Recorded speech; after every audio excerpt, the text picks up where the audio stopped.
నమస్తే, నేను మీ రాంభోగే. మీరు చూస్తున్నారు ఆర్ తెలుగు. ఈరోజు మీకోసం ఒక స్పెషల్ గెస్ట్ని అయితే తీసుకొచ్చాము. తాపీ మేస్త్రి కింద పనిచేస్తున్నటువంటి ఒక వ్యక్తి తన ప్రియురాల కోసం ఒక చిన్న కవిత రాసుకున్నాడు. ఆ కవిత విని నేనైతే స్టన్ అయిపోయినా. ఆయనే చెప్పిన చదువుకు ఆయనే వినిపించిన కవిత్వానికి ఏమాత్రం పొందలేదు. అయితే ఆయననే అడుగుతూ పూర్తి వివరాలు ఏందో తెలుసుకుందాం. అనుక్షణం నీ తలపు మరపురాని మైమరపు, ఏదో చెప్పాలని కుతూహలం, నీతో మాట్లాడాలని ఆరాటం, కను విప్పి కదిలించే నీ నవ్వు కదిలించిన నా హృదయం, ఓ అందాల మౌనకన్య, పరితపించే నా మనసును అర్థం చేసుకోలేవా? ఇదే నీకు నా లాస్ట్ ప్రశ్న. ఈ ప్రశ్న నీకు అందేలోపు నేను చనిపోయి ఉంటాను. నీ చివరి పిలుపు కోసం నేను ఎదురు చూస్తూ ఉంటాను. నీవు నా స్థితి దగ్గరికి వచ్చి నీ చివరి పిలుపు వినగానే నేను లేచి కూర్చుంటాను. నా మొత్తం మీద ఇరగదీసిన కవిత్వం అయితే ఒక అమ్మాయి గురించి ఒక అబ్బాయి ఎంత విపరీతంగా ఎంత అయితే ప్రేమిస్తాడో అది మొత్తం ఒక కవిత్వంలో చెప్పేసినావు. అంటే ఇది ఎక్కడన్నా విన్నావా లేకపోతే నీ సొంతంగా రాసిందన్నా ఈ కవిత్వం? నేను నేను నేను ఓన్గా రాసినావు. అంటే ఎంతవరకు చదువుకున్నావు నువ్వు? నేను చదువుకోలేదన్నా. చదువుకోలేదు. 5 వరకు చదివాను. 5 వరకు, 5వ క్లాస్ వరకు చదువుకున్నారు. అయితే నేను ఉప్పల్లో గట్కేసర్లో పనిచేస్తుంటే కర్నూలు నుంచి ఒక రాంగ్ కాలు పోయింది. నేను చేస్తే ఏమండి నువ్వంటే నాకు ఇష్టము, నువ్వంటే పడి చేస్తున్నాను కాబట్టి మీ ఇష్టం, అది నీ ఒపీనియన్, నీకు ఇష్టం ఉంటేనే చెప్పండి లేకపోతే లేదు అని చెప్పాను. అంటే నెల నుంచి నేను చూసి నేను గడ్డలు పెంచుకొని మిసాలు పెంచుకొని తాగుబోతున్న అయిపోవాల్సి వస్తుంది. అంటే ఒక రాంగ్ ఆమె మీకు ఫోన్ చేసిన తర్వాత మీరు మాట్లాడి స్టార్ట్ చేసి అట్లా ప్రేమ స్టార్ట్ అయింది. అంటే ఏమండి నేను పిచ్చోన్ని కావటం ఇష్టం అయితేనేమో నీ ఇష్టం అండి, దీని గురించి మాత్రం నాకు ఇష్టం లేదు అని అంటే వదిలేస్తానండి అని చెప్పేస్తే 2-3 రోజులు అయినాక తనే ఫోన్ చేసింది. అరే ఏమి కవిత రాసావురా అంది. ఈ కవిత చెప్పాను. చెప్తే ఎప్పుడు వస్తావు కర్నూలు అంది. అంటే మొత్తం మీద మీరు రాసిన కవిత్వం విని మొత్తం మీద ఫ్లాట్ అయిపోయింది. ఫ్లాట్ అయితే నువ్వు ఎప్పుడు వస్తావు అంది. ఎప్పుడు వస్తావు అంటే నెక్స్ట్ సండే వచ్చేస్తున్నాను అని చెప్పేశాను. నెక్స్ట్ సండే పోయేసాను. ఆ నైట్ ఉండేసాను. తెల్లారి వచ్చేసాను గట్టిగేసాను. అక్కడికి వెళ్ళి మాట్లాడచ్చారు. అంటే అక్కడ మొత్తం మీద ఏం జరిగింది అంటే మీ లవ్ ప్రపోజల్ ఆమె యాక్సెప్ట్ చేసిందా? చేసిందండి. చేసిన తర్వాత ఇంకా ఏమన్నా రాసావా లేకపోతే ఇది ఒక్కటేనా అంది. నేను 2-3 చెప్పాను కవిత్వాలు. ఇంకా వేరే అంటే ఇటువంటి ఇంకా చాలా కవిత్వాలు ఉన్నాయి. సో అన్న నోట మనం ఇంకా వినబోతున్నాము. అది మీ పేరు చెప్పలేదు ఇంతకు. నా పేరు బ్రహ్మయ్య గారు. మీరు 5వ క్లాస్ వరకు చదువుకున్నారు. 5వ క్లాస్ వరకే మీరు ఇంత పదాల అల్లిక మీకు ఎట్లా బింది? జనరల్ అంటే మీరు పాటలు కానీ కవిత్వాలు కానీ రెగ్యులర్గా వింటుంటారా? వింటుంటాను. ఓకే, ఇలాంటిది ఇంకేదైనా ఒక కవిత్వం మా కోసం, మా ప్రేక్షకుల కోసం వినిపిస్తారా? వినిపిస్తాను. చెప్పండి ఒకటి. పెరుగుతుంది నా ప్రాయము, తరుగుతుంది నా హృదయం, మావి పూచిన మల్లె విచ్చిన నా మనసుకు ఎందుకో ఒక దిగులు, వాన వచ్చిన వరద పొంగిన మరల గుండెలో రగులు, ఏ ప్రేమ జంటను చూసిన కంటి నిండుగా కలలు, దీని పారేయకు అనే అర్థం ఏంటో తెలుసా ప్రియ, చల్లని చిల్లిగా వరం చల్లదని పారేయకు, గత చరిత్రకది సాక్ష్యమని గుండెల్లో పదిలపరుచుకో, కాలం మనిషికి మానసికంగా శత్రువు అవుతుంది, అందుకే మనిషి తన గతానికి తన ఆలోచనకి బానిసైపోతాడే ప్రియ, విరిసిన మల్లెలే నీ నవ్వులు, తారలే నీ కన్నులు, కరుణించవా ఓ ప్రియ. సూపర్ అన్న. అసలు ఆ పదాల అల్లిక ఏదైతే ఉందో ఆ ప్రాస కానీ ఆ పదాల అల్లిక కానీ గొప్ప గొప్ప కవులు రాసిన అంత డెప్త్ ఉంది నీ కవిత్వము. నువ్వు చెప్తున్నావు ఏంటంటే 5వ తరగతి వరకు చదువుకున్నా. ఒక అమ్మాయి రాంగ్ కాల్ వల్ల ప్రేమలో పడి ఆ ప్రేమ వల్ల ఒక కవి తయారు అంటే కవి పుట్టుకొచ్చిన నీలో. మొత్తం మీద అయితే మస్తున్నాయి ఈ కవిత్వాలు. అయితే మీరు ఏం పని చేస్తారన్నా? నేను టాపీ పని చేస్తానన్నా. టాపీ పని చేస్తారు అంటే ఎక్కడ మీరు ఇప్పుడు ఉండేది? మేము ఉండేది జగిత్యాల. అంటే ఎట్లుంటుంది అన్న మీ డైలీ లైఫ్ ఎట్లుంటుంది?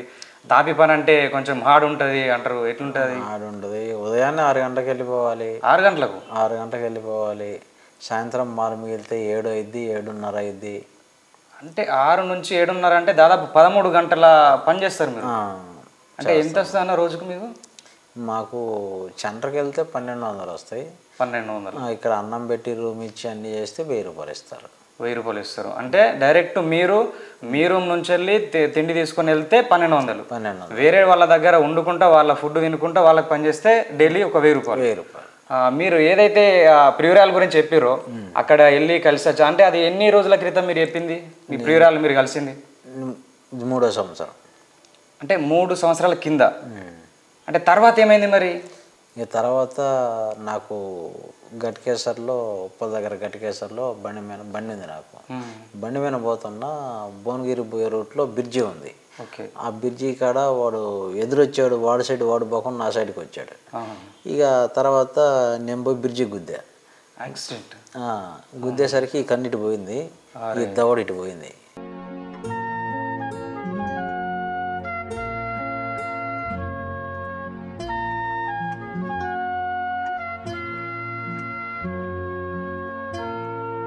రెండు నెలలు కోమాలో ఉండిపోయా. 2 నెలలు కోమాలో ఉన్నారు. అంటే తర్వాత ఇక ఆమె మీతో మాట్లాడలేదు? ఇక ఇంకా తీసేసా, వద్దు. అంతకుముందు 2 ఉన్నారు, మా భార్య ఇంకొక ఆమె గట్కేసర్లో, 2 ఒకే ఇంట్లో. ఇది 3వ ఆమె. 3వ ఆమె. అంటే మీకు ఆల్రెడీ పెళ్ళయింది, అలా కాకుండా ఇంకొక ఆమెను తీసుకొచ్చుకున్నా, ఇంట్లో పెట్టుకున్నా. అంటే వీళ్ళిద్దరు ఇక్కడ ఉన్నారు. ఇంకొక ఆమెని కర్నూలు ఫోన్ చేసి కర్నూలు పోయి వచ్చిన, ఇద్దరికి షేర్ 1000 రూపాయలు ఇచ్చి, నాకు నైట్ పని ఉంది, ఫ్లోరింగ్ లాగేది ఉంది, అది ఆరిందంటే తొందరగా టాపిక్ కొట్టేసి వచ్చేస్తాను ఫినిషింగ్ చేసేసి అన్న. మరి అదెట్లా? ఇప్పుడు పెళ్ళైన వైఫ్ మీద మీకు కవిత్వం పుట్టుకరాలేదు, తర్వాత ప్రియురాల మీద పుట్టుకరాలేదు, అదే ఈమె మీద ఎందుకు పుట్టుకొచ్చింది? అంటే ఏం కారణం అయి ఉంటుంది? అది చెప్పలేము. అది అంటే ఎవరి మీద వచ్చే ఫీలింగ్స్ వాళ్ళ మీద వస్తాయి అంటారు. అంటే ఆ విషయం మీ వైఫ్ ఇట్లా తెలుసా మరి? ఏ విషయం? ముగ్గురు గురించి తెలుసు. ఈ అమ్మాయి గురించి ఇక్కడ తీసుకొచ్చిన అమ్మాయి ఉండేది ఒకే ఇంట్లో ఉంటారు. అంటే మీ వైఫ్ మీ ప్రియురాలు ఒకే ఇంట్లో ఉంటారు. ఒకే ఇంట్లో. అంటే ప్రస్తుతానికి ఇక ఆమెను కూడా మ్యారేజ్ చేసుకున్నారు, అక్కయ్యలను లెక్క మెదులుతారు. మెదులుతుంటారు. ఎందుకంటే మా భార్య మా మేనత్త కూతురు. ఆమె చనిపోయింది. చిన్నప్పటి నుంచి మేమే సాక్కుని నేనే పెళ్లి చేసుకున్నాను. ఓకే. అందుకని చెప్పేసి నా భర్త మంచివాడు, ఎటు పోయినా కానీ ఏం కాదని చెప్పేసి, అయ్యా నువ్వు ఎటు పోయినా సాయంత్రానికి ఇంటికి రాయా అని చెప్పేసి అంటది. అంత మంచి అమ్మాయికి, అంత మంచి వైఫ్ కు మీరు ఎట్లా మరి? అంటే ఆమెను బాగా చూసుకుంటే మిమ్మల్ని కూడా బాగా చూసుకుంటారు కదా? నన్ను బాగా చూసుకుంటారు. మరి అసొంటిది మీరు ఎట్లా ఇంకొక? కానీ నేను ఎంతమందికి అడిగిపోయినా, ఎంతమందిని తీసుకొచ్చినా కానీ మా భార్యను మాత్రం విడిచిపెట్టాను. నా దగ్గరనే ఉంచుకుంటాను, బాగా చూసుకుంటాను. అంటే మీ ఆలోచన ఏంటంటే, నేను ఎటు వెళ్ళినా ఎంతమంది అమ్మాయిలతో పరిచయం చేసుకున్నా కానీ నా వైఫ్ని ఎట్లా చూసుకోవాలో అట్నే చూసుకుంటాను మీరు అంటున్నారు. కానీ అది ఎంతవరకు కరెక్ట్ అంటారు? అంటే ఇప్పుడు ప్రస్తుత సమాజంలో అట్లా కాదు కదా. అంటే ఒక అమ్మాయిని పెళ్లి చేసుకున్నామంటే లైఫ్ లాంగ్ వాళ్ళతో ఉండాలి, వాళ్ళు మనతో ఉంటారు, చూసుకోవాలి. అంటే జరుగుతున్నాయి కొంతవరకు, ఈ అక్క సంబంధం కావచ్చు, ఇది కానీ కొన్ని జరుగుతున్నాయి. కానీ ఇంట్లో వాళ్ళకు తెలిసినప్పటికీ కొన్ని గొడవలు అవ్వడం, మళ్ళీ వాళ్ళు కలిసిపోవడం జరుగుతుంది. కానీ మీరేమంటున్నారంటే, ఒక పెళ్లి చేసుకున్న ఒక ప్రియురాలు ఉంది, ఇంకొక ఉంది, అయినా కానీ మా వైఫ్ సపోర్ట్ చేస్తూ ఉంటారు. అంటే మీ వైఫ్ అంటే చదువుకుంది ఏమన్నా? ఇట్లా చదువుకోలేదు సార్, పొలం పని. పొలం పని చేస్తూ ఉంటారు. మాకు పొలం ఉంది, పొలం పని, ఇంటికాడ పొలం పని చేసుకుంటూ ఉంటారు. అయితే ఏం భయం ఏంటంటే, ఈ మన తీసుకొచ్చిన అమ్మాయిని ఒకవేళ నేను రేజ్ అయ్యి మేము కొట్టుకొని తిట్టుకొని ఇట్లా చేస్తే, అంటే మీరు కొడతారా? వాళ్ళు కొట్టుకొని వాళ్ళు నేనేమన్నా ఆయన మీద గొడవకపోతే, ఎందుకు తీసుకొచ్చినావు అది ఇది అని చెప్పేసి గొడవకపోతే, ఒకవేళ నన్ను ఇక్కడ ఇడిచిపెట్టి దాన్ని తీసుకొని ఇట్లా వెళ్ళిపోతాడేమో అని భయం, ఫీలింగ్. అంటే మొత్తం మీద మీరు ఆమె నిన్ను గిట్ట గొడవ పెడితే, మీరిద్దరు గొడవలు పెట్టుకొని ఆ అమ్మాయిని ప్రియురాలు నువ్వు తీసుకొని నువ్వెక్కడ పోతావు అని భయంతో మొత్తం మీద అట్లా ఉంటుంది అన్నట్టు. ఆ విషయం అర్థమైంది మొత్తం మీద.